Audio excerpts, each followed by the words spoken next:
I have to announce something that no chief of police ever wants to announce, but one of our Overland Park officers was killed late this afternoon. He was a good officer. He did his job. I mean, that's what he was doing. He was going into work. He observed a hit-and-run accident, and he was trying to call out to officers to get to the scene. I just knew. I knew in my heart that he had passed away, and that's when they come out, when my wife and his wife got there. And I looked at the one, I said, "Is it Philip?" And he said, "Yes." You know, Philip made his choices there, and Mike made his choices, but what always comes back to me, and what Shelley would tell me and we would discuss, is that they lost a son too. And that son was a valued member of their family and was loved.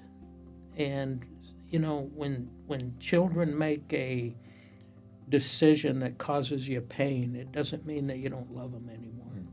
Julie came out the door and said, "You're not going to believe this. The Moshers want us to come to their son's funeral." And I felt like I was levitating off the driveway. Growing up, I had no forgiveness.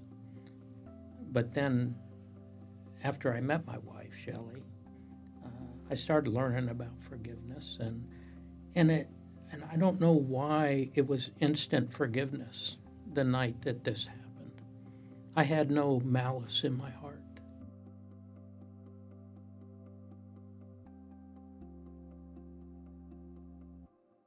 Today's going to be a very powerful episode, and primarily because of the guests we have on and the heart that he's going to share, his passion, what he's been through, and I think it's going to affect you in a very positive way. So I'm very excited to welcome Scott Mosher to the show. Scott, thank you for being with us on Time for Forgiveness. Well, thank you. I appreciate being here.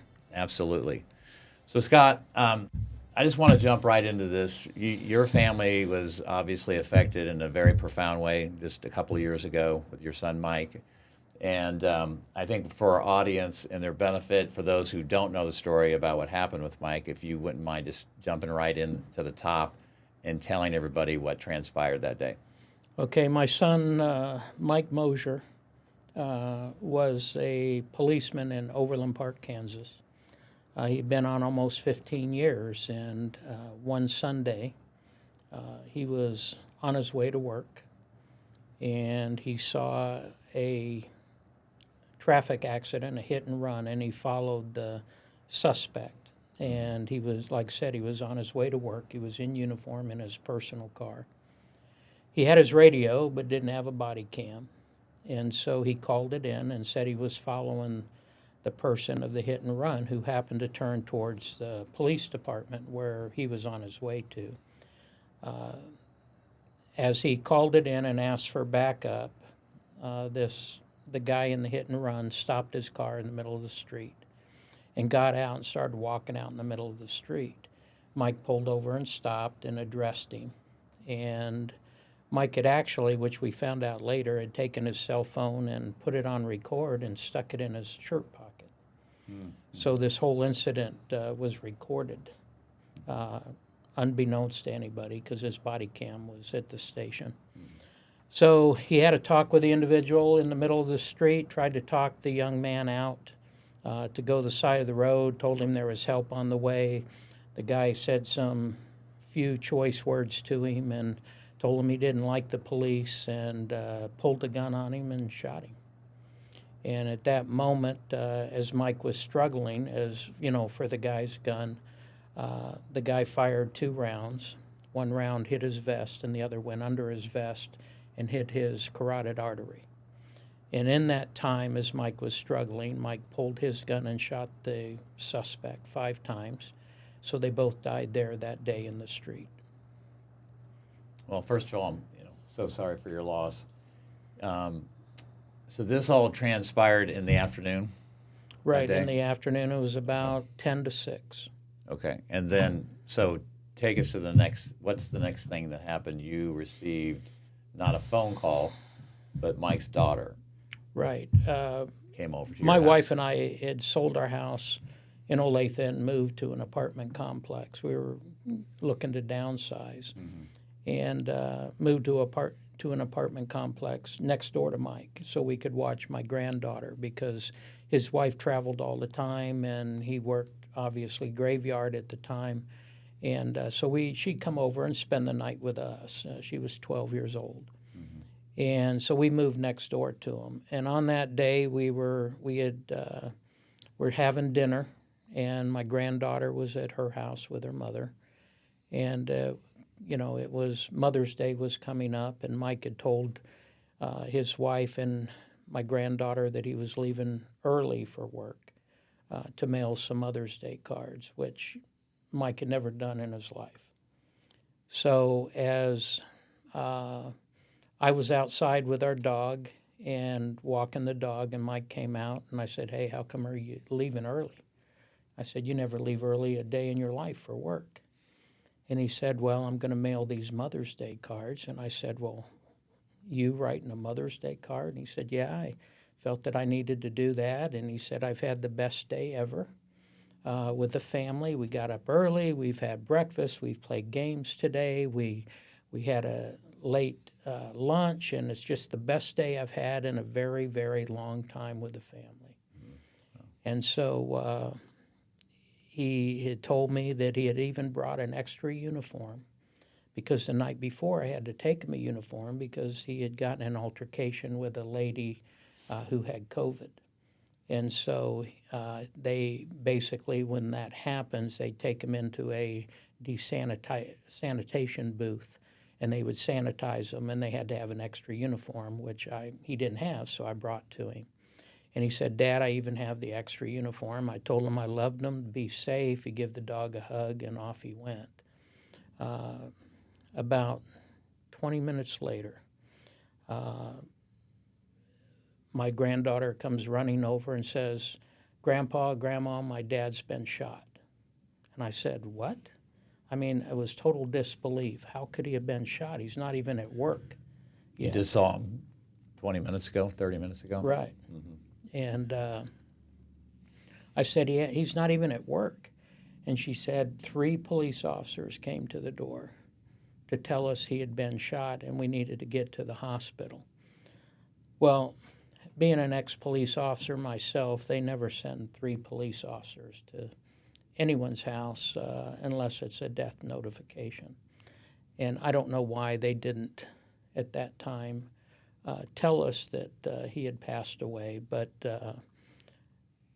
my granddaughter and I went to the hospital. His wife, Corinne, came over, and her and Shelley, they were getting things together, and then they were on their way to the hospital as well. Tyler and I got there, and there was a lot of police officers there, the chief of police, the person that actually found him, the officer that found him in the street was there. He was not in uniform, which surprised me because he was working that day, and I knew he was working. I have a pretty close relationship with the police department through Mike at that time. And I just knew. I knew in my heart that he had passed away, and that's when they come out, when my wife and his wife got there, came out and told us he had passed away in the emergency room. But in all honesty, he had passed away in the street with the man that shot him. So total disbelief, you just don't want to believe it. And of course, the sadness that comes with it, and, the people there trying to console you and everything. But I mean, I had a different feeling personally. I had one of just regret, but I was also, when the circumstances were relayed, I felt that Mike had done exactly what he was put to do on this earth. He had, 2 years earlier been in a gunfight with a guy and survived that gunfight. And, unfortunately, the person that was shooting at him, he had killed along with his partner. And, of course, he received Medal of Valor for that and Officer of the Year for Valor because he could have run away, but, that's not what police do. And in this instance, I guess I was still in shock when we saw him. I had a solid belief that he had done what he was supposed to do. And, and I thought, this could be somebody else. You go through that, why not somebody else? But I didn't have that feeling. I just felt that it was his job to do. And my wife had that feeling too. Well, that's pretty powerful. I mean, what caught my attention about your story, obviously, Scott, was your reaction to all this and how you handled it. Because I think there's problems and then there's crises that everybody goes through. Crises in their life, and this was a crisis, but your response to it was very unique, in the sense that how you responded to the Carney family, which was the perpetrator's family. And so can you tell our audience then, how this all transpired in terms of you reaching out to them or they reached out to you? Because I want you to share then what happened at the funeral. And I'm just going to preface it by saying that I don't know for sure, but I don't believe I would have had that same response, especially only days after your son was killed. So that was, to me, that's just an act of courage and an act of faith, to be able to choose that response, because it was a choice, and we can choose either way. I think for the majority of people, probably it wouldn't have been that way.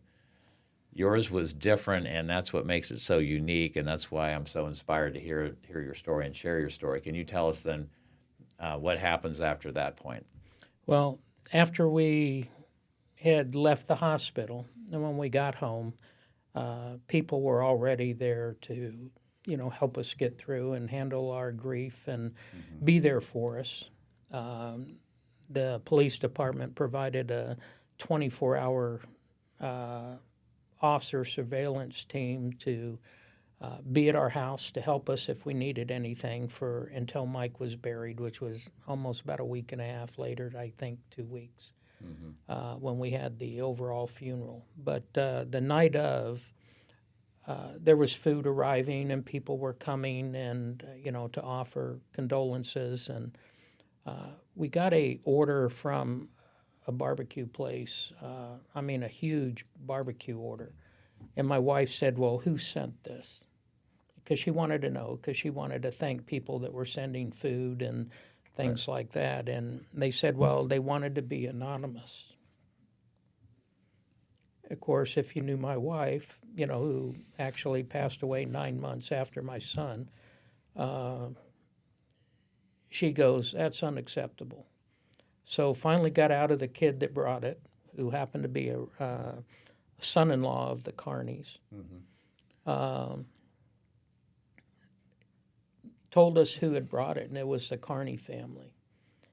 Well, what do you think about that? The person that killed your son, their family is sending you food. My wife looked at me and said, this can't be anonymous. We have got to call them. And I said, absolutely we do. And so my wife called them. And in short order, as my wife turned to me, she said, they lost a son too. And I said, it's just how you feel right now is how they feel. And while the circumstances may be different, one was protecting and the other was the person that was causing the harm, you still love your son. And we have got to reach out to them, and that's what we did. And we reached out to them, and they're a great family. My son knew his uncle, worked with his uncle. He was an Overland Park retired police officer. His father was a retired police or firefighter and arson investigator for the city as well. And, Philip had a good upbringing. But they lost that son too. And so we reached out to them, and we actually invited them to Mike's funeral, and they sat beside my wife and I. And here we were with, 1,000 people at a funeral, 400 of them police officers or more, probably more like 600 policemen all along the way, but and guests that were invited. But remember, it was during COVID, so, but they chose to have this funeral anyway. But they sat beside us, and there was a lot of people that wondered why we did that. And it was because they lost a son as well, and we had nothing but love and forgiveness for the Carneys. They didn't do anything. Their son made that choice, and it has no reflection on the family. It was a choice he made, and he was under the influence of alcohol and drugs. He had been arrested several times previously. He was out of control. And that's not the parents' fault. He even had threatened his parents. And Mike had actually helped them, was working with them to get a restraining order against their own son. At the time, it just worked out that way.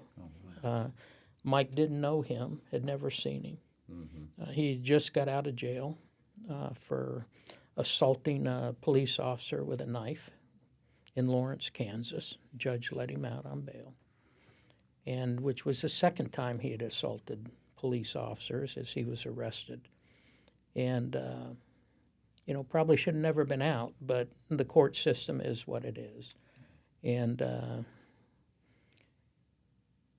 it wasn't on them. It's Philip Carney made his choices, and Mike made his, to stand and to protect and to serve. And we felt bad for them too. And then later on, as my wife was talking, the Carneys invited us to Philip's funeral, and we went. We went to support them, and we went to show that we had forgiven him for what he had done. There was no malice. It was just something that happened, and I think the Lord's hand has to do with any time when somebody passes away, the Lord brings you home.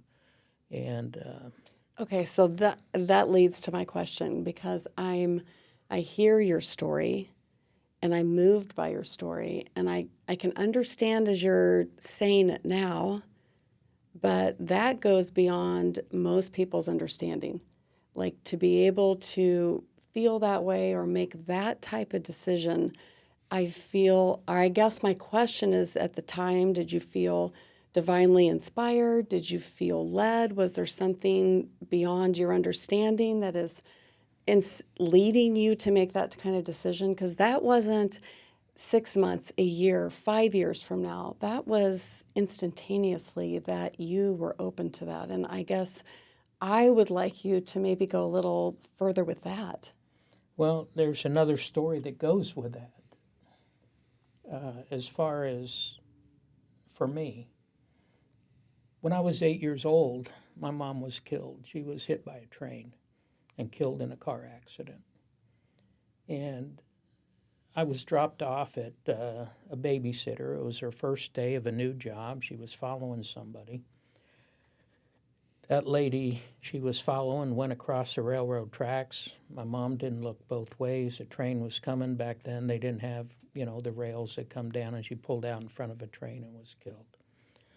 When that happened, I knew she had died. I saw the smoke in the distance, and one of the workers there come up to me and said, "Why are you crying? You're 8 years old. You shouldn't be crying that your mom dropped you off at a daycare center." I said, "I'm crying because my mom just died." You just had this intuitive knowing. I just knew. You just knew. I didn't know why I knew that until I was preparing a talk in church a couple weeks ago. I think the Lord prepares you for what you're going to go through in life. And everything that you do and everything you face prepares you for something else. The Lord never gives you more than you can handle. Well, I was a bitter child. I didn't have the Lord in my life. I went to church off and on, but I had no preparation for my mom's death. I mean, at 8 years old, how could you? Right. And up until I was probably about 18, 19, I was just a bitter person. You know, why would the Lord do this to me? How could he take my mother? I had no background. And later on, when I met my wife, Shelley, she gave me a different perspective. And I never really thought about it until later.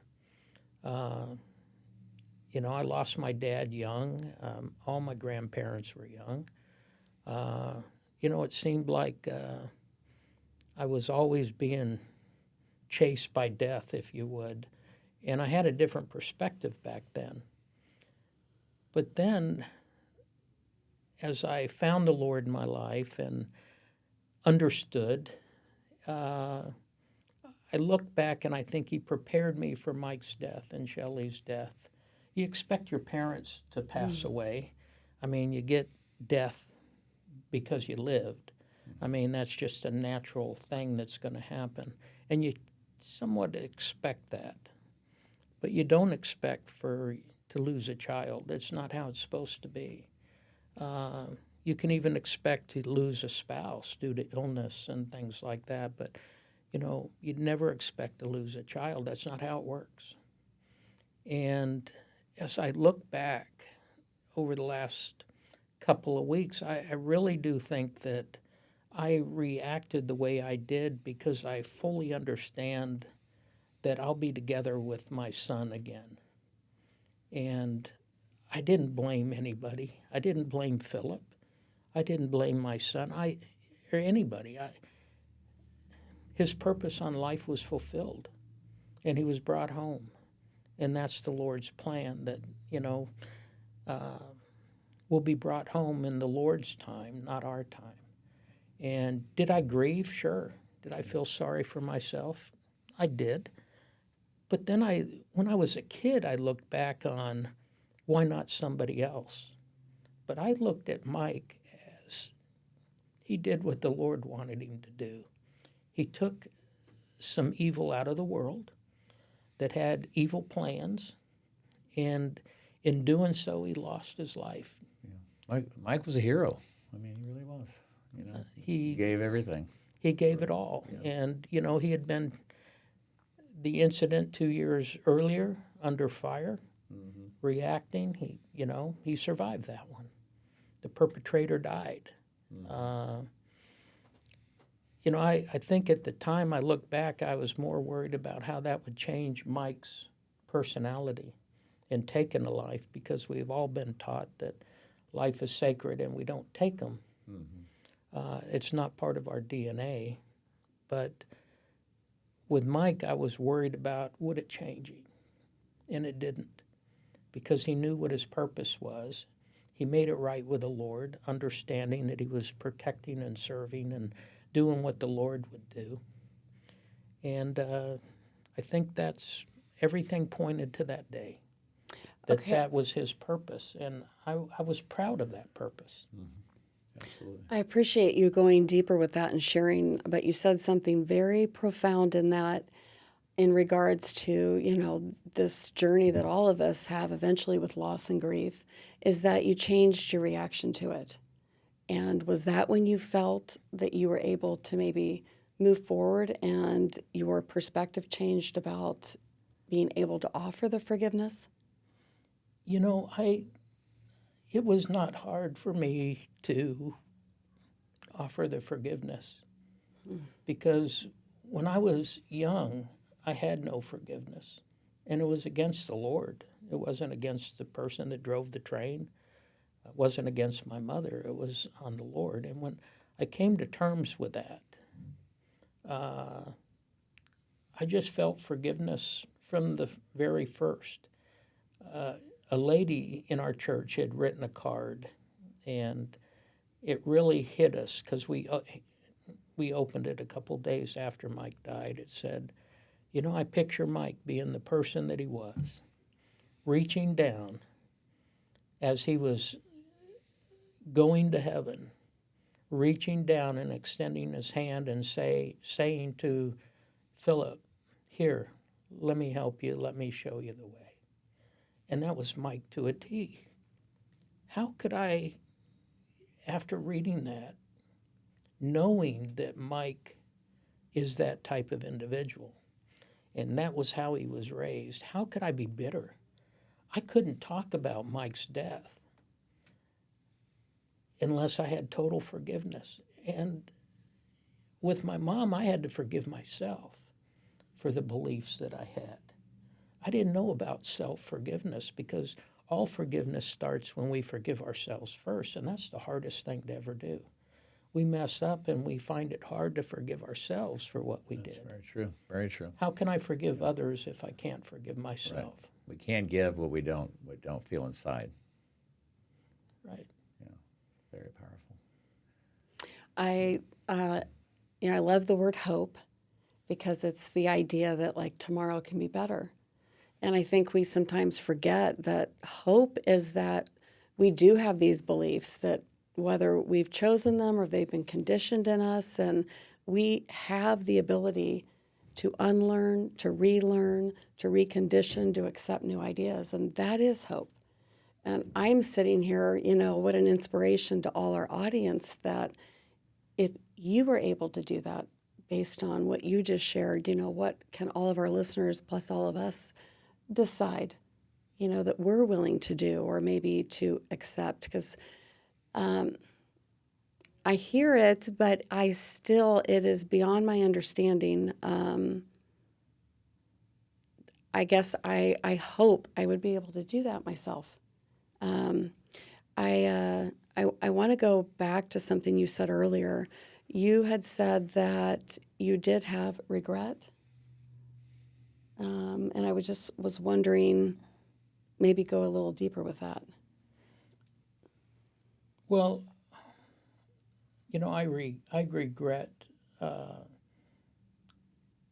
regret the way I acted growing up. I regret the fact that Mike was killed. There is a little regret there. I wouldn't have wished it on anyone else. That's what I would do. I would do the same thing Mike did. And I have regrets that my granddaughter's growing up without a father, but I don't hold Philip Carney in the regards that he was the one that did it. Mike could have been killed. When the Lord takes you, he takes you, and however he does, he's going to. And Mike went out, I think, doing what he was asked to do. And while I may regret it on the natural man side of me, I'm proud that Mike stepped up and did what he did. I'm proud that he took somebody who was out of control, that was intent on probably doing bad things because of his condition and who he had turned into. I don't have any regrets of that. I feel that Mike was doing what he was asked to do. Why he started off, he was going to be a fireman. Why did he pick to turn that into being a policeman? When he left on a mission for our church for 2 years, he was working with Johnson County Fire Department, and he was going to be a fireman. But yet when he come back, he wanted to go to the police academy. Why did that happen? I can't tell you why. And when I asked Mike that, he said, well, you remember the times you used to give me a ride in your patrol car? I said, yeah. He said, well, I finally came over from the dark side and decided to go to, the right he's side. on the A-team, okay. But, why did he choose that? Right. I think that when you're given choices, the choices you make lead you down your path of life. And sometimes when we use free agency, we tend to go against who we are and what we do, and we do the wrong things, and sometimes we do the right things. And but I have no regrets of him being a policeman. I don't have any regrets of the shooting. I don't have any regrets there because I think Mike did what he was supposed to do. Well, I know that for me, that's a very inspiring message. That because living with regret it's just a weight that'll pull you down, and it's destructive. And You know, I think too, though, Scott, like you always hear this, you know, you won't be remembered for the things, you know, that you accumulate. It's always, you know, who did you become, and what's your legacy? How will people remember you? And I'm sure you're very proud of how people remember your son. Because that's all we have. That's all we have. When someone's gone, we just have memories. Right. And that's how they stay alive within your heart. And at least for me, you know, Mike is alive to me because of who he was and what I remember of him. And there's not a week that goes by that somebody doesn't come up and say, you know, I'm sorry about Mike, and this is what I remembered about him. Happened to me at church on Sunday. A young lady that Mike used to hang out with, and I haven't seen her in probably 20 years. She came up to me after church and said, you know, I miss Mike because he helped me this and he helped me that, and he was the one there when you know, I was going to school and needed somebody at school to kind of watch over me. And it was just, I hear that all the time. Who he was more than just a policeman that was in a shootout that lost his life. People that he arrested have reached out to the family afterwards and said, you know, he got me on the straight and narrow because even though he arrested me, he got me help. Wow. And this was the kind of thing. I had one of the police psychiatrists that, you know, they have a COPS program. Basically, they call it the CAT program, that, you know, they go out when people are in distress. They have a police officer and they have somebody, another first responder that's trained in how to deal with people that are having mental issues and things. And she said, I went on a call the other day, and this was probably about 6 months, 8 months ago. She said, I went on a call, and there was a young lady that we were helping. And she had said, well, how's Mike doing? Mike Mosher. And she said, well, Mike Mosher was killed in the line of duty, you know, a year and a half ago, 2 years ago. And she started crying. And she said that one day Mike had, on patrol, found her and her kids in their car. And they were living in their car and had no place to go, didn't have any money. And Mike was able to get her help and take her and paid for a hotel room and all that till the help could get there. And, you know, and she had help, you know, family help coming from another state, and but she had no place to stay. And Mike actually paid for a hotel room for this young lady and for her kids for a couple of days. I didn't even know that. That was just the type of person he was. That's just who he was. That's who he And was. I don't know if the department knew it or not, but, you know, this is the tale that the girl has said. And when I hear those stories like that, it gives me a memory to know that and verify that that is who my son was. And how can I be bitter about his death when he's so remembered so fondly and so well by everybody else? I just can't see how I could be bitter. Well, I really appreciate, Kelly and I really appreciate you sharing your story, and it's so inspiring. And it really moved me the first time I met you, Scott, and I heard your story, and I just really caused me to think. And I think I definitely came to the conclusion I needed to reevaluate how I would have responded in your situation. It's changed me as a person. So we're going to take a short break, and we're going to come back with Paul and Julie Carney. And Paul and Julie are going to join Scott here together.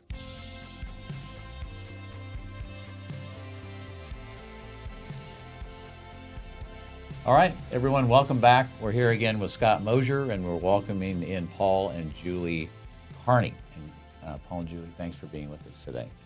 Thank you for inviting us. Yeah, I want to just start and kind of kick this off. And you know, I found an article that was written back in August of 2020, and it was I think an interview you did with Fox 4 News.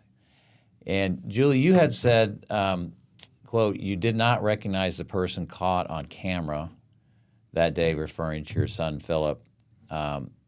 and then you were reflecting back on who he was, I think, in his younger years, and you said that he was a very artistic and talented young child, and he wanted to be a baseball player when he grew up. What do you think? Can you kind of reflect back? And I know you had also mentioned in that article that you tried to get him help when he was around age 11, I think is what it said. Yes, that's correct.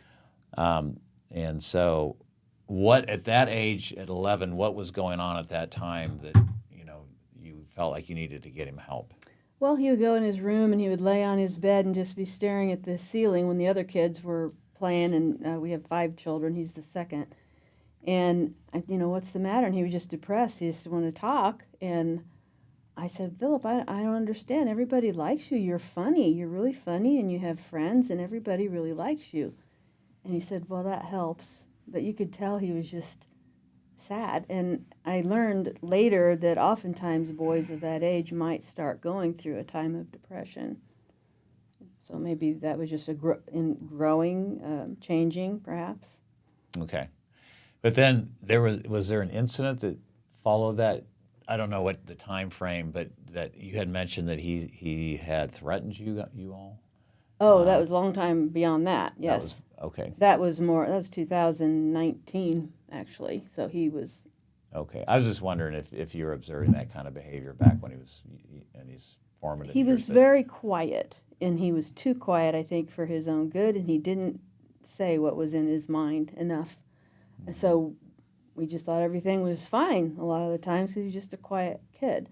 Mm-hmm. If he did get mad, it seemed like he would get pretty mad and then cool off and go on his way. So I don't think I noticed anything until the alcohol and drugs started in as far as really violent type behaviors. Nothing I would have considered out of the ordinary for a child. Okay. And you had a total of 5 children. That's correct. Okay. Mm-hmm. And so that's a lot of work. It's a lot of effort that goes into that, right? Yeah, that's not an easy task. Kelly and I have 3 adult boys, men now, I guess, but I remember growing up that it's definitely, there's not a guide on how to raise your children. And No. you do the best you can with the tools that you have. Kelly, do you want to kick off one of your first questions? Well, I want to just take what you said just a little bit further because, we have 3 children, you have 5, and all their personalities are very different. So when you say he's a quiet child, there are quiet children. Mm-hmm. And but I do think today in society it is important, and I think we overlook sometimes that so much is bottled up and it's not being expressed, but it's a matter of understanding when it's a quiet child or when somebody needs to express something. Mm-hmm. So that's a whole nother conversation, obviously. But one of the things that was just playing in my mind is maybe if you guys would be open to sharing maybe the last words that were spoken or that you remember conversation-wise before this took place. I do remember my last words to him, and happily they were, "I love you." He had been at our house discussing a problem with his dad, and he's very thin, and I was worried he wasn't eating enough. And I said, "Hey, do you want some food? Are you hungry?" He goes, "Well, I only eat once a day." And I said, "Well, I'll send this home with you. I had some dinner there," and I gave it to him, and I gave him a hug, and I said, "I love you." And we both tried to make a habit of always saying that when the kids would leave. So, yeah, I can at least say that. So the last time I saw him in person, same thing. I told him I loved him and gave him a hug. But I had talked to him on the phone after that when he was using alcohol and drugs, and he was very upset that he wasn't being allowed to see his son because he wasn't in any shape to see his son. And his son's mother wouldn't allow it. And so he was upset about that, and that made more drinking, that made abusing drugs that he was getting legally, but taking too many of them. And so I had further conversations with him on the phone that weren't anything I'd like to remember. But the last physical time that I was with him in a room, I told him I loved him and gave him a hug. So were either of you with him the day of the event of? No. No, we hadn't had, actually, we had a restraining order against him, so we really couldn't have any contact with him. And he wasn't supposed to be calling us or anything. And we got the restraining order after he showed up at our house and slashed our tires and broke the back windshield of my wife's car out. This all had to do with us not willing to get on his side and help him convince his son's mother to relent and let him see his son, because we knew he wasn't in any shape to do it. So we had suggested write a letter, try FaceTime, those things first, and we'll do a gradual step, because he hadn't been in his son's life for a year at that point. And his in and out thing with his son was causing mental problems with his son. And Dad would show up, and then Dad would disappear. And so he needed more constant exposure to his dad than that. And his dad, had been drinking or taking drugs. We couldn't allow that. So then the anger started coming out. What were the behavior patterns like, or signs that you? Because he was 37 when this happened, and he's 30. So, when did you start noticing behavior patterns or any signs that indicated that, I think the something very harmful could earliest happen? one was back when he was in high school, and he snuck out of the house, and him and a friend of his went and found somebody to get him some alcohol. And at that time, I had a side job where I was testing people for alcohol for like the Department of Transportation and BNSF and places like that. And so I made him take a breathalyzer, and he blew a .223, and which is significant. So then we started paying a little more attention to it and trying to make sure that we knew where he was and what he was doing and wasn't sneaking out and things like that. But that was probably the earliest time where we realized that, hey, maybe he's messing around with alcohol, and that was like 17, 18 years old. So, But that's not uncommon. I mean, Right. But did it escalate to the point where you felt like there was a triggering event? I guess I'm trying to help our audience have some perspective here, because everybody's going through the same things, in one degree or another, raising kids, and helping from your perspective on things that you can share. Did you feel like there might have been a triggering event at some point? I can answer that to what I think it was, and I think it came back to his son. He wanted to be with his son. His ex-girlfriend, they were not going to marry. She was not going to marry him because of the alcoholism, and he wanted to be with his son. And for a while, we did monitor visitations, and he was doing well. And then when we saw that he wasn't doing well and he'd started drinking, we said, we can't keep doing this. So it all, I think, got worse and worse to the fact that he couldn't see his son. And then, as fate would have it, he had gotten a job at a cigar store in Overland Park, first day on the job, and his ex-girlfriend and her boyfriend, they didn't know that, but they went there to get a cigar for his dad, and he saw them. And so the realization of, some other man is going to have my son, and I can't have him. And I think that's when he really started to go down. And it just got worse and worse. And then he got angry conversations on the phone, like with Paul and myself, because he wanted to have his son. Yeah. And he was not safe, and it was not going to happen. So that frustration, anger, the resentment then started to build. Yes. Yeah. Mm-hmm. Okay. And it sounded like the two of you started to kind of become somewhat afraid. Yes. Personally. Yes. Yes, He got a gun. Well, especially when he came over and cut our tires and then texted saying something, like check your truck or whatever, and the tires were flat and slashed. And then he came back and broke out the windshield, or the back windshield of my wife's car. Same thing, we had to have both cars towed from the driveway, and, went to quite an expense. And, yeah, it felt very vulnerable. He could come anytime, and whatever. Worse and worse and worse. Right. Yeah. Scary situation. And that's about the time we notified the police. We did a police report on that, but we did notify him that we thought he had a gun. We were Sometime told after that. we were told from another family member that Philip had been by, visited him, and that he had not threatened him with a gun, but let him know he had one. And as soon as we found that out, we got a hold of the police and we said, he's got a gun, FYI, be on the lookout. So, And he already had a record, I mean, of doing things wrong. I mean, well, he shouldn't have had a gun for sure. no. And he'd been arrested for felony before. He'd been arrested in Lawrence for assaulting a police officer, and he should not have been out on bail. We didn't think. That's something that we felt strongly about and would like to see changed, in fact. And we did go talk to Steve Howe about, you know, what do you have to do to change a law? Although if you read the law in Kansas, it said a person doesn't have to have bail if they're considered a danger to society.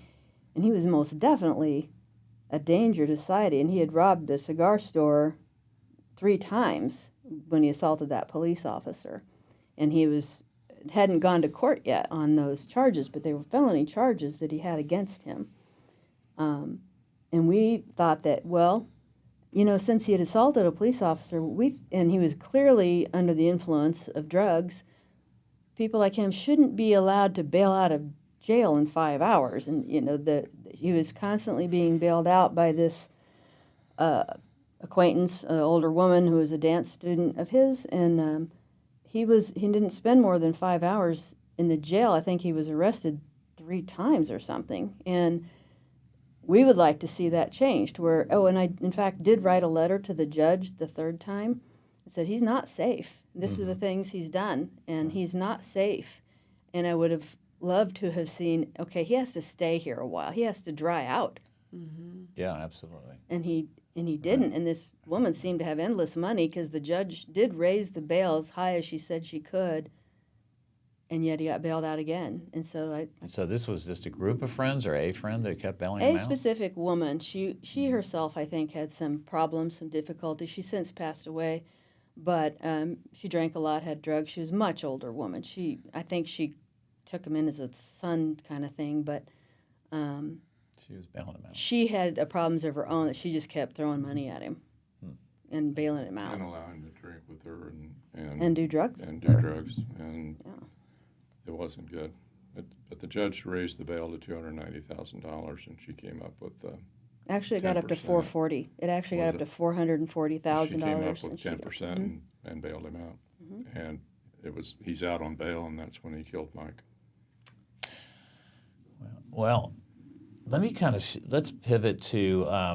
Can you share your experience with how did people in the community respond to you both after this incident? I first want to start with, how did you find out about the incident? Oh, yeah. It gave me We were- chills when you said We that. were at home watching television that night. I was downstairs sewing. You were, yeah. I had heard or saw on my news app that there was a Overland Park police officer that had been killed, and a suspect had been killed, and that's all they knew at that point in time. And about a half an hour later, there was a knock on the door.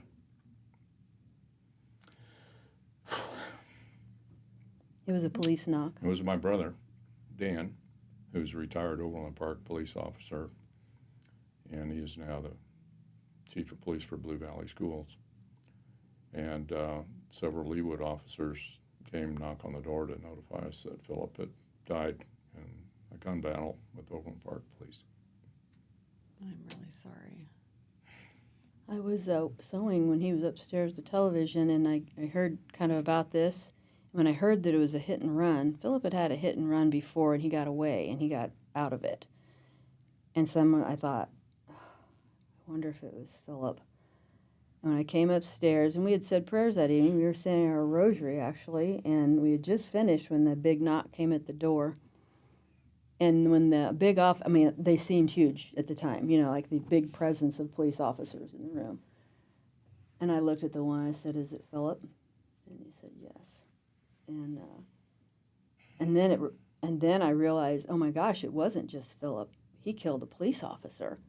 And then was he married? Did he have children? And then all the yes and yes, and then it was just, oh my gosh, no, this couldn't be any worse. We knew he would die of his addiction. We knew that he was going to die. We figured he'd drive his car into a tree or something. At least that would be hopeful over other things. Hopefully it wouldn't kill anybody else. We hoped they wouldn't kill anybody else, but there was nothing we could do to stop what was going on there. And when we found out that he took Mike, it was crushing. It was crushing. It was just the most horrible feeling in the world to know that he had taken Mike with him, and then that he had a family, and it was Devastating. terrible. Yeah. Well, I came from the fire department myself, Overland Park Fire, and my brother Dan was with Overland Park Police. My brother Tom was with Shawnee Police. My brother Pat was chief of police at Veterans Administration. And so I'm in a law enforcement fire background and worked closely with some of the Overland Park police officers specifically. I knew them by name and had, gone to parties and things. And I was, I felt like crawling in a hole. Can't imagine. I didn't want to face him. Yeah.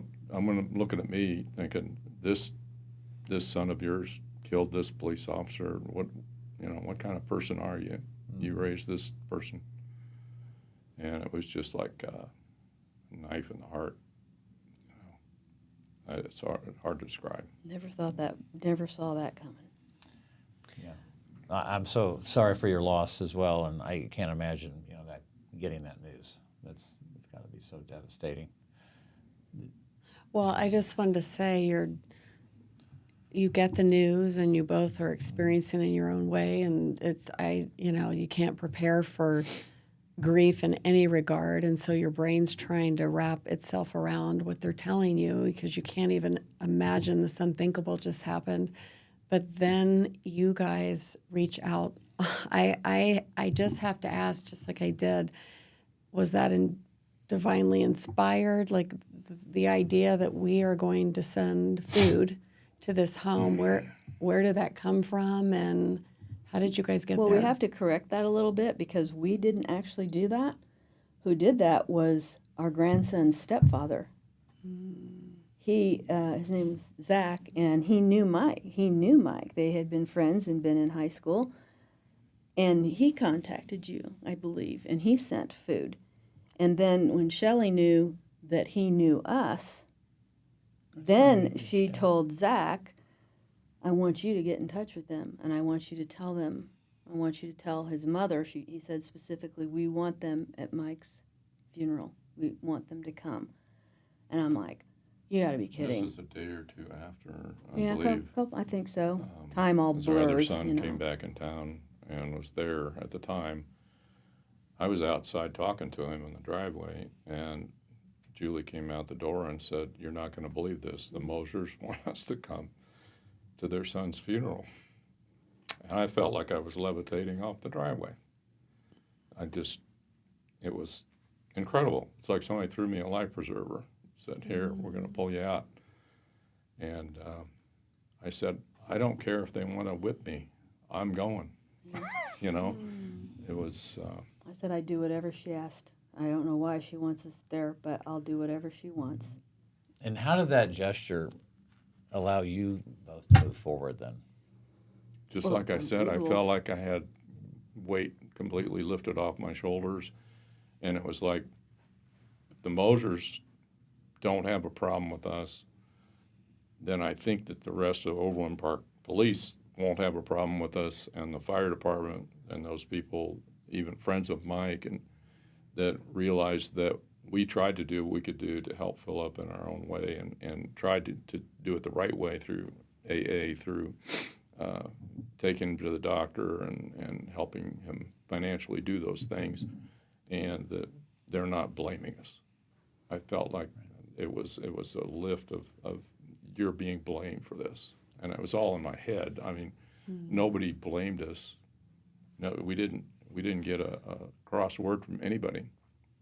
Much the opposite, especially after the Mosher's generous invitation.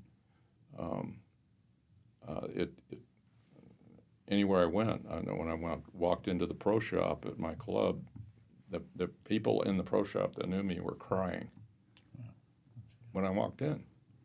And it had complete opposite effect of what I thought it was going to be. I thought it was going to be, you know, I got to make excuses for, you know, everything we tried to help them and all that, and it wasn't any of that. There wasn't any judgment from anybody. But you said because we all do, we get these things in our heads. Yeah. And then we believe those to be true, and they're not true. But Right. then those beliefs, they change our decisions. And so it could have been just as easily for you to say, no, there's no way I'm going there based on what my perception of people are going to think of us. Right.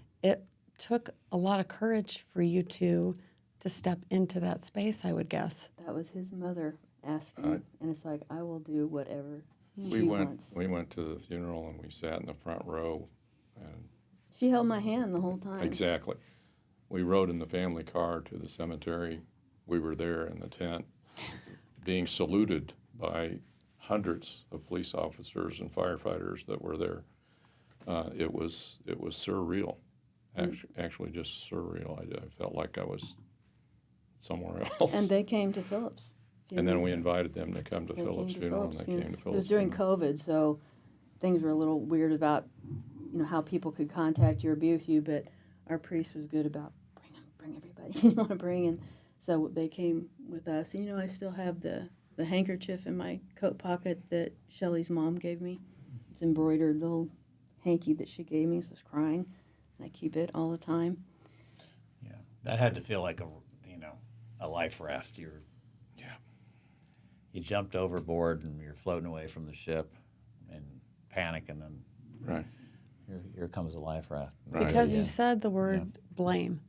And I'm curious in the very beginning, did you blame yourselves? Even though you knew. I don't think there's any way not to at least question that. I did. I mean, it was like, if we'd have just recognized this, or we just tried that, or we, Right. and it wasn't any one thing that would have changed Exactly. what was going on with him. It was a culmination of a whole bunch of things. But I think it's good for the audience to hear that, because we can get ourselves in this endless loop, Right. and it's a losing game. Yeah, exactly. And then I'd go into depression, and then Julie go into depression, and then we're not helping anybody. We got grandkids and other children that depend on us. Well, what I'd like to say, too, is one word that encompasses all of it is mercy. They've shown us nothing but complete and total mercy. Shelley was calling me, let's go to lunch, let's talk, I'm having a bad day, how are you? And it wasn't just a one-time thing. It was a continuous friendship. We become friends. So And we went out to dinner several together, times. and Still, we're planning to go out to dinner now at some point. and so Go this and meet your new it's wife. mercy, and it's total mercy and total forgiveness. And when you're given, I said in one of these things that I gave, that it's like at first it's like you can't look that mercy in the face. You just don't feel like you deserve it.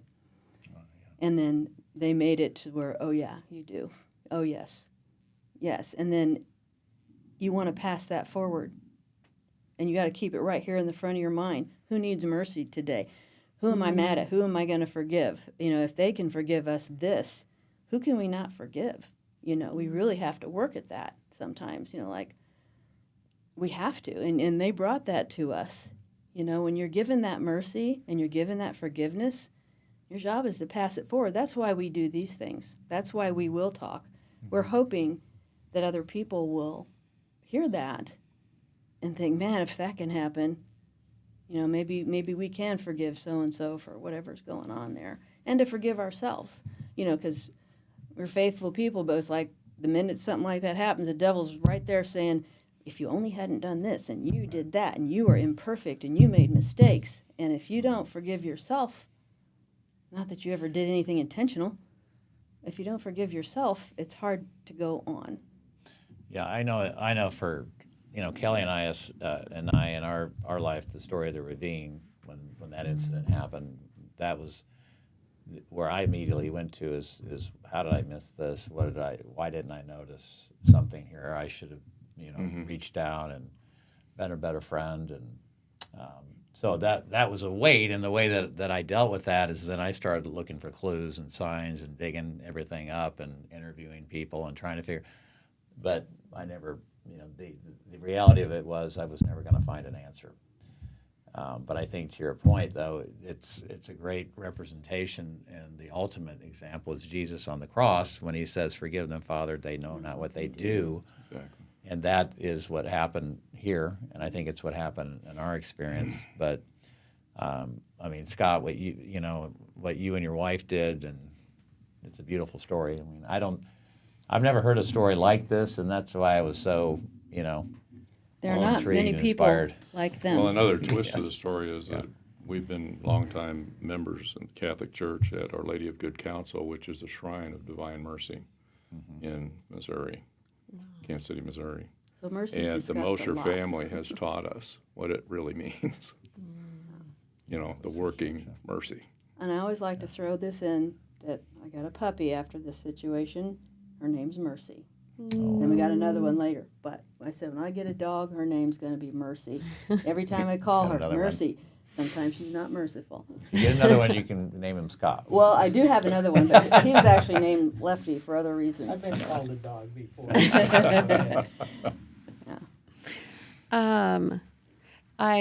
We were talking about, or maybe someone asked me, what was the most unlikely friendship, and this has got to be one of the greatest examples that I have ever seen. I think so. And I think one of the words that comes to me is, well, multiple, is you do have to let go, of those ideas or those beliefs that aren't serving you to open up to the new of what can come into your life. And obviously the podcast is about bringing awareness to forgiveness, possibly allowing someone to think differently in their own lives of maybe what they could look through with a new lens. But I would like to know from each of you, I believe, especially Scott was saying early on, that he did not really offer forgiveness in his younger years, especially to himself. But now you are, and you're offering it to so many others. What has that opened up? What does that feel like for you? How has that changed your life? Well, it was growing up, I had no forgiveness. But then after I met my wife, Shelley, I started learning about forgiveness, and I don't know why it was instant forgiveness the night that this happened. I had no malice in my heart because I had lived a life of not being forgiving, and I didn't want to feel that way. And when I thought, I have no malice towards Philip and what happened, I had no malice towards his family, towards his parents. Philip made his own choices, and they were choices, guided by, being,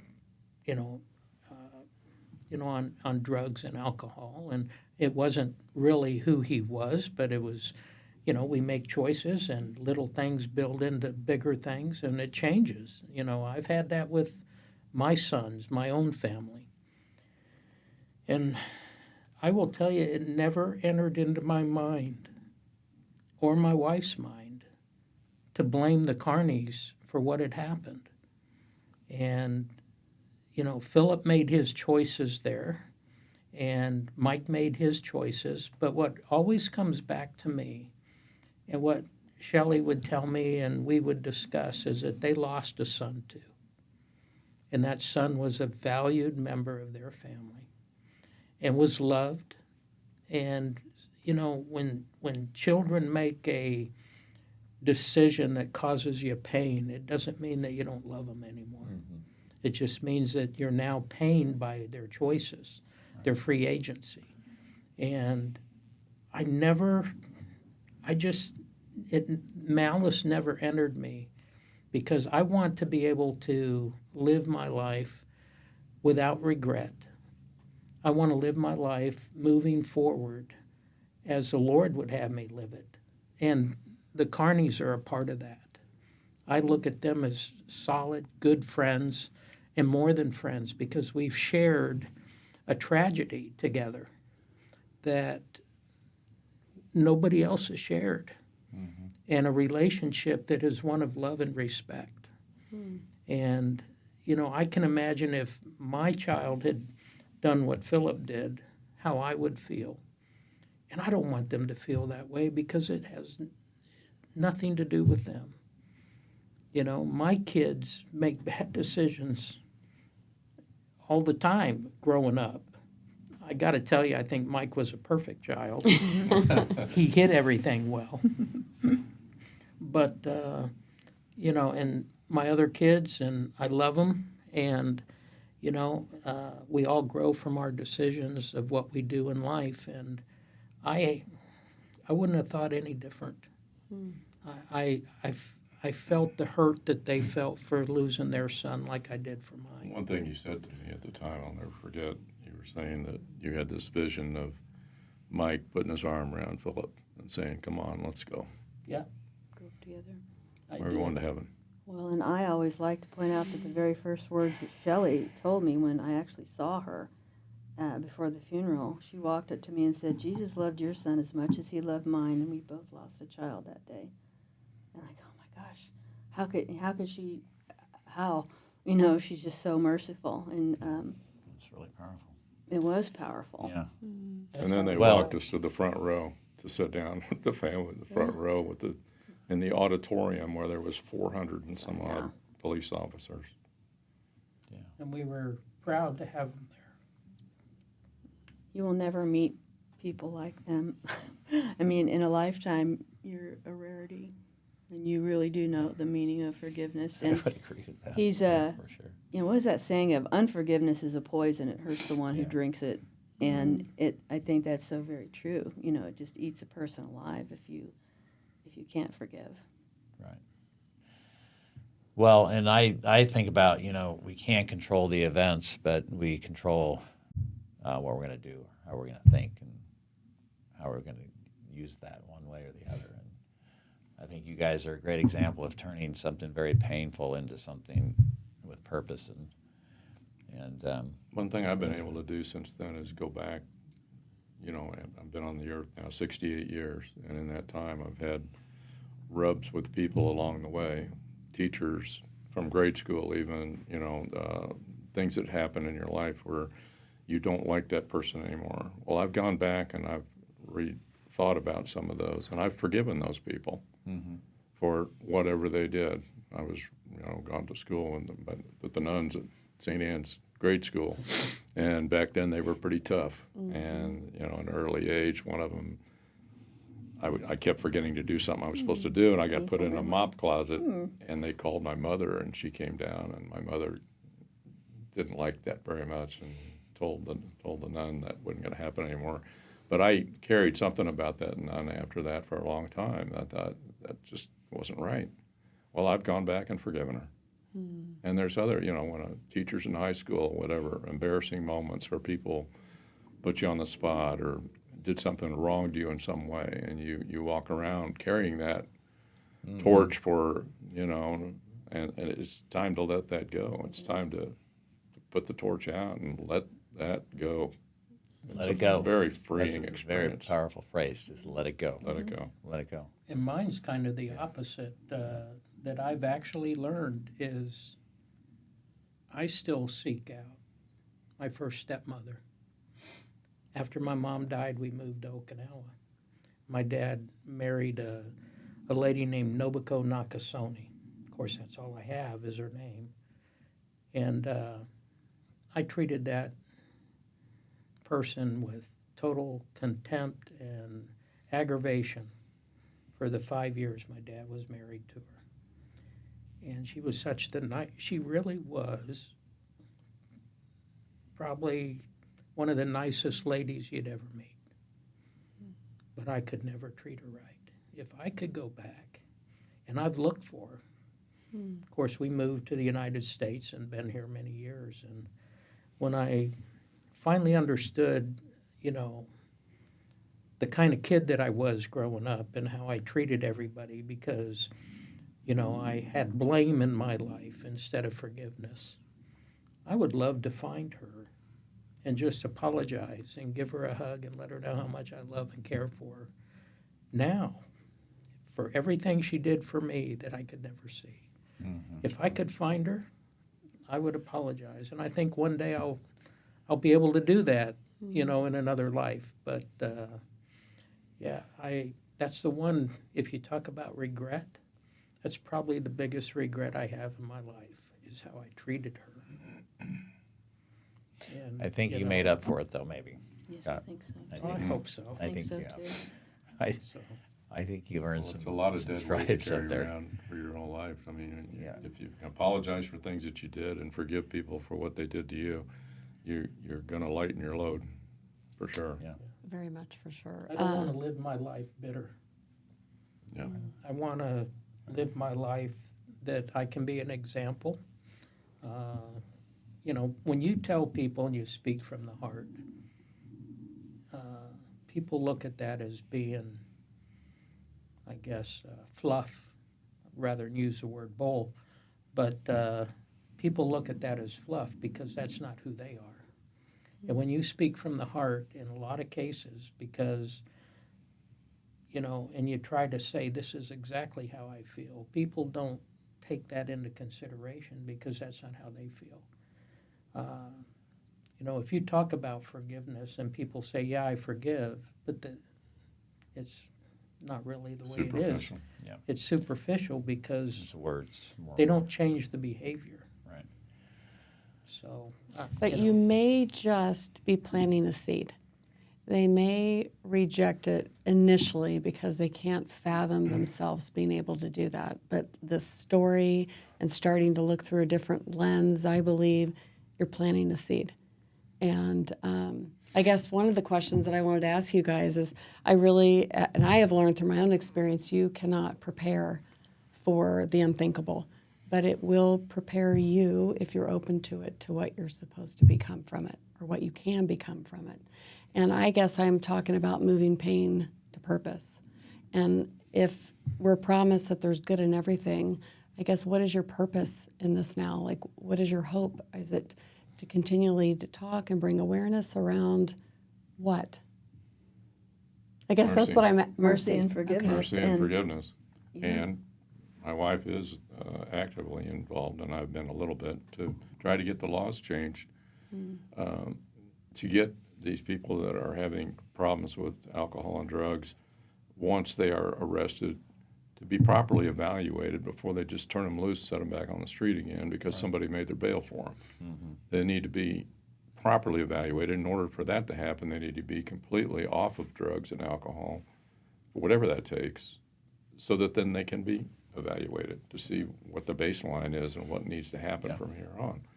And so those laws need to change. And in my opinion, if anybody is going to attack a police officer It's to over cause the line. bodily harm, they should not be given bail. Period. The end. Mm-hmm. At all. They've proven that they are willing to take on a police officer, heavily armed police officer, and try to do physical harm to him. Then they've taken themselves out of the game, as far as I'm concerned. Well, in Douglas County, they have the SIMS program that Paul and I got to go listen about that with the the Johnson County Criminal Justice Advisory Board. I think that was their title. Judges were there and a lot of people, and they have a program in Douglas County now that will be hopefully soon completed in Johnson County about, if you have a person who's got mental health issues that usually hand in hand with drug abuse, they're trying to medicate themselves, let's evaluate them. Let's see if they need to be arrested and put into jail, or do they need to go through these steps of being rehabilitated, which is like 5 different steps, even to the point of getting housing for those who've made it all the way to the top if they didn't have, a house or whatever.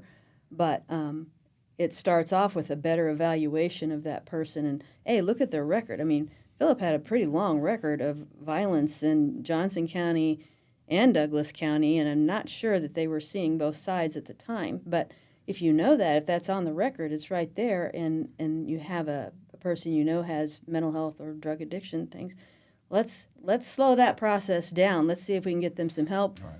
Instead of you're in jail, somebody can bail you out, they've got the money. That just was so wrong. And I even talked to the bondsman one day. We went to the court to get the restraining order, and Philip did show up there. We were hoping he wouldn't, but he did. And we were a little concerned about leaving there since he was there. And so I asked the lady at the desk, I said, we're not too wild about us leaving and having him leave behind us. And she says, well, we'll hold him here for a while. Okay, so he leaves in his car, I leave in mine. And his truck was very noticeable.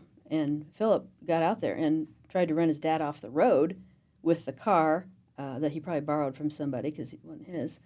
And so I called the bondsman and said, if he ever contacts you, if he ever does this, if he ever does that, we'll put him right back in jail. So I called him. I said, well, he tried to run us off the road. And we got the license number, and we know it was him. And he goes, oh, you could have gotten that in the parking lot.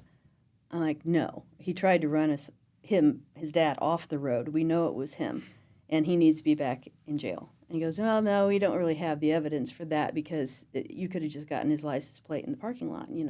Nobody else is coming forward with it. His word against our So word. I thought, wonder how he feels now. It's like he should have been. And actually, they were looking for Philip to put him back in jail because he had another felony against him the Friday before he died, and he was supposed to go back to jail, and there was supposed to be no bond.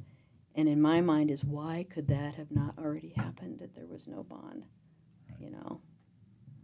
So there's that. So there is trying to get the law changed. There is doing podcasts like this, or we've also gone and done some work with retreats. We went and did a guest Forgiveness retreat. give our what we're doing here at a retreat for 30 or 40 people, and then took questions afterwards, and whatever avenues open up for us, we're willing to do that to get this message out, message of forgiveness and message of mercy And a message of hope. and a message of hope. What is the message of hope you'd like to share with the audience? One thing I would like to say is that we've had immense counseling that has been so helpful to us.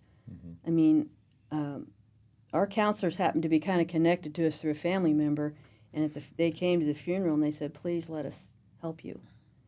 And it took a while, but then I went, later was the Paul went. holdout. He was having a harder time with it. I can handle this. But then when you went, wasn't it like, oh gosh, this Yes. is so helpful? Yes. And they've been so good for us. And in fact, they have taken us a couple places to talk about, forgiveness. But people hesitate to get counseling. Like, I'll be fine. I don't need this. I'm whatever. Don't do that. Go get the counseling. Go let them help you when it comes to grief, especially, and forgiving yourself and moving forward. The counseling is everything, really. I mean, it's been so helpful to both of us. And it helped us, I think in all these situations, it's like you're remembering his mistakes, he's remembering my mistakes, and it comes down to like, forgive each other. Nobody here meant to do anything wrong. Sure. Nobody. And that forgiveness has to be here as well. And that also helps you to move forward. And so there is good that comes out of this terrible tragedy. And what else can you do with the tragedy? It just gets worse and worse and worse. Well, you help or you somebody make else it. avoid it. Yeah. You help somebody else try and avoid the pitfalls that you fell into. And the hope would be that people hear this podcast and they maybe get involved early on with a family member or a son or daughter, whoever's with the alcoholism or the drug abuse or whatever, and don't enable. I mean, don't be naive about it. Realize that with drug and alcohol abuse also comes deception and lying, and to get what your body needs at that point. They're willing to do or say anything to get what they want. And it takes a little while to figure out that you're being duped when you're on the giving end of that, or you're on the enabling end of that. And don't be duped. Don't be duped. Don't fall into it. Don't hand them money. Don't realize you're just handing them drugs or you're handing them alcohol when you do that. And you have to take a tough love stance. And the earlier on, I think, the better. Not that you don't love them, but We that couldn't you're let not- him live with us. You're not going to enable them.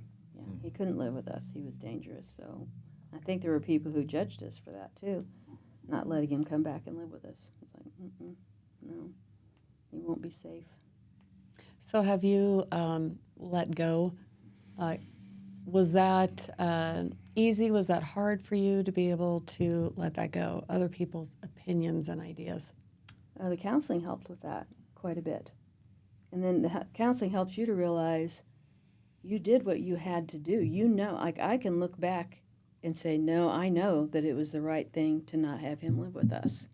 he was dangerous. He threw his dad to the ground twice, said he's going to kill him. Well, He's it was going to kill all also of the us. right thing to do to not let him see his son.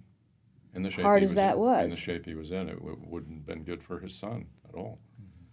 So our decision just not to be complicit in allowing him or getting on his side to help him see his son unless he was in the proper, condition to do that, and insist on that. And it did cause him to become angry. And I'm sorry, but We have no regrets about there's that. a greater good here. No, his son is his child. He needs to be protected. His life needs to be good. So we have no regrets for protecting him. Well, you did the best you could at the time, and you can't look back because everything happens for a reason. Right. Yeah. So, well, I want to thank you. I know on behalf of Kelly and I, I want to thank all Paul of you. and Julie and Scott, for coming together and sharing your story, because I know your story is going to impact a lot of people, and it's going to continue to do that. And sorry it did that again for me, and I'm sure for Kelly today, because I really appreciate you guys and your heart. And I think your story is going to end up on national news at some point. It should, because it's that powerful, and everybody needs this message. So thank you for sharing it. Well, you'd like to think if hurt people can hurt people, maybe merciful people can create merciful people. And you started that. So we like to let that go forward. My hope is that people will understand forgiveness and know that it's calming to the spirit, that it allows you to move forward. There's no bitterness in what happened. There's total forgiveness and there's no bitterness. It created a friendship that we would have never been drawn together. Well, that's how And Jesus it's one told us that's to do, right? appreciated and loved. And I would hope that people would understand that, you start with forgiveness for yourself and then you forgive others, and it lifts the burden off your soul. As, like I said, if I could find my first stepmother, and I had several, but if I could find the first one and just apologize and tell her that, ask for her forgiveness, how complete I would be. And I will one day. But my point being that my hope is that other people will find it, because you see all over where people are bitter and they live their life to make other people's lives miserable. Through their bitterness, through their being unforgiving of themselves and for the circumstances that got them to where they are not being forgiving. And it just changes your life. It makes you, I don't want to be a bitter old man. I want to be loving. I have a wife that I love dearly, after Shelley, who I love dearly. And I want to be able to be a good husband. I want to be able to be a good grandfather. I want to be able to talk about my son through good memories. That's who I want to be. And I would hope that others who are not forgiving might get a message that say, hey, it's a simple step, Well, it's John, Julie, and I are much closer together than we've ever been. That's and true. we've been married 47 years. And how odd is that you would have this do that? I think we're more in Again, love it's now than we forgiveness. ever have been. Yeah. Wow. It's a true statement. Yeah. So it's like, how does that happen? Through mercy. So that's Forgiveness. part of Philip's legacy. Yeah, you could say that. Wow, I actually want you to say that again. That is so powerful what you just said. I said I believe that Julie and I are more in love now than we have ever been, and we've been married for 47 years. That's a true statement. And I think that's part of Philip's legacy as well. I don't know how we can outdo that. So that's really, we are told that everything will be used for good. And it takes a lot of faith early on, because you don't see the seeds of how could any good come out of a tragedy like this. But that is very Who would have predicted powerful that? Who would have predicted what that? you just shared. Thanks. I said something to Father Mattingly at the funeral for our son. I was standing in the back of church, and I said, the Mosher family is coming. They're going to sit them in the front row with us. And he looked at me and he says, the Mosher family's coming. I said, yes, the Mosher family's coming. And I said, it looks like God took the wreckage and made a masterpiece out of it. Yeah. Wow. So true. And we wouldn't have done it any other way. He does my Thank you. crying for me. I'm That's emotional. That's a good Well, thing. Yeah. That is a good thing.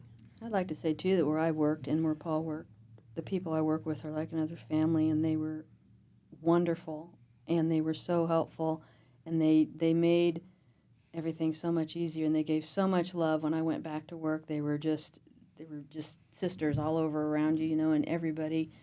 It was wonderful. I mean, I didn't want to walk around and show my face either at the time. I just wanted to hide back in my little corner, but it made a difference too. Those people around us, God put those people there around us that helped us. That was no accident. I can't imagine having gone back to work with anything else. But I did ask them one time, I said, who of you could forgive the parents of a drug addict who killed your son? And they're all like, I don't think so. And then when I said that to Shelley and, you know, and Scott, they said we couldn't see it any other way. That's right. Yeah. So, yeah, it's amazing. Well, I know that this conversation is going to cause so many people to think. Good. It's really an important idea to think and maybe, you know, look through a different lens and start possibly seeing things from the eyes of the understanding of forgiveness. Dr. Wayne Dyer had a saying. He said, when you change the way you look at things, the things you look at change. And you definitely are causing people, I think, to do that in their own lives. So, again, thank you guys so much. And I guess we'll wrap it up right now. Thank you for having us. I'm glad to do this. All right. Well, we'll see you again on another inspiring episode of Time for Forgiveness.